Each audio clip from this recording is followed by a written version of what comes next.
शुरुआत AIMIM chief Asaduddin Owaisi के उन बयानों से करते हैं जिससे बिहार की चुनावी बिसात में पुराने वोट बैंक को लेकर एक नई लड़ाई छिड़ गई है। दरअसल ओवैसी इन दिनों बिहार चुनाव को लेकर धुआंधार रैली कर रहे हैं। अपने टेस्टेड और मजबूत सियासी ग्राउंड पर ओवैसी इतनी ताकत के साथ उतरे हैं जिससे इस बार भी प्रदेश का वोटिंग पैटर्न और उसके बाद चुनावी नतीजों पर गहरा असर डाल सकता है।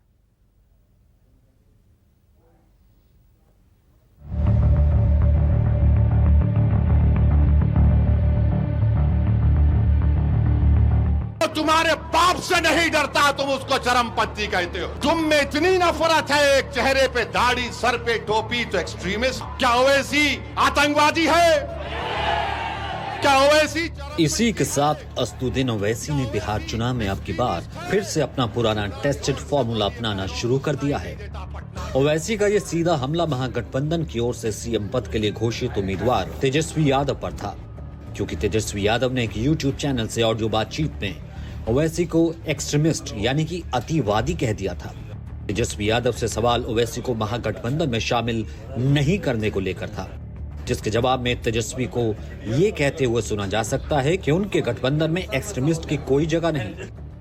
असदुद्दीन ओवैसी का भी मैं सवाल कर दूं, क्योंकि जब आप कह रहे हैं कि सेक्युलर फोर्सेस साथ हों, तो वो उन्होंने तो सबसे कहा बार बार कि हमने तो बहुत खत लिखे, हमने कहा कि वो हमको ले लें। एक्सट्रीमिस्ट की कोई जगह नहीं है। आप उनको एक्सट्रीमिस्ट कह रहे हैं ऑन द रिकॉर्ड? हाँ, एक्सट्रीमिस्ट की कोई जगह नहीं है। ओवैसी ने न सिर्फ इस ऑडियो को अपने एक्स हैंडल पर शेयर किया, बल्कि बिहार की रैलियों में इसे अपने भाषण के जरिए भुनाने भी लगे। आज तेजस्वी कहता है ओवैसी एक्सट्रीमिस्ट है, चरमपंथी है। तेजस्वी सुनो, तुम कभी बाबा साहेब अंबेडकर का संविधान पढ़ ही नहीं सकते, मुझे मालूम। याद रखो तेजस्वी, तुम मुझे चरमपंथी आतंकवादी कहकर तुमने कोचा दामन और सीमांचल की जनता की तौहीन की है। तुम्हारी यह जहनियत है कि जो तुम्हारे सामने नहीं झुकता, जो तुम्हारे सामने नहीं बिकता, जो तुम्हारे बाप से नहीं डरता, तुम उसको चरमपंथी कहते हो। मेरे अजीज दोस्तों और बुजुर्गों, ये सोच उस शख्स की है जो बिहार का मुख्यमंत्री बनना चाहता है। तेजस्वी यादव ने ओवैसी को महागठबंधन में शामिल नहीं करने की अपनी वजह बताई, तो इस पर ओवैसी ने महाभारत की याद दिलाते हुए अपने तरीके से पलटवार किया है। हमने 6 सीट मांगा था, आपने नहीं दिया, पूरे कौरवा बर्बाद हो गए, इसीलिए तुम आपको बता रहे हैं। हम तो 6 सीट पूछे थे, मगर तुम अहंकार में थे।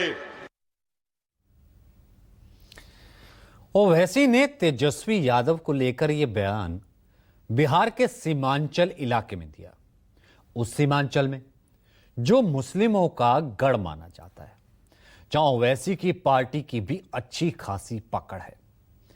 ऐसे में ओवैसी के इस बयान के मायने दूर तलक जाते हैं।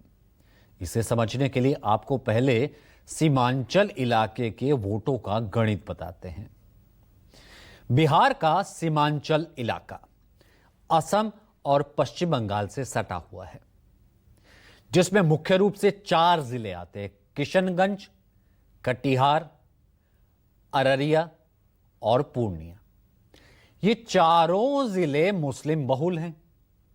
बिहार की सबसे ज्यादा मुस्लिम आबादी किशनगंज में है। यहां लगभग 68% मुस्लिम रहते हैं, 68%।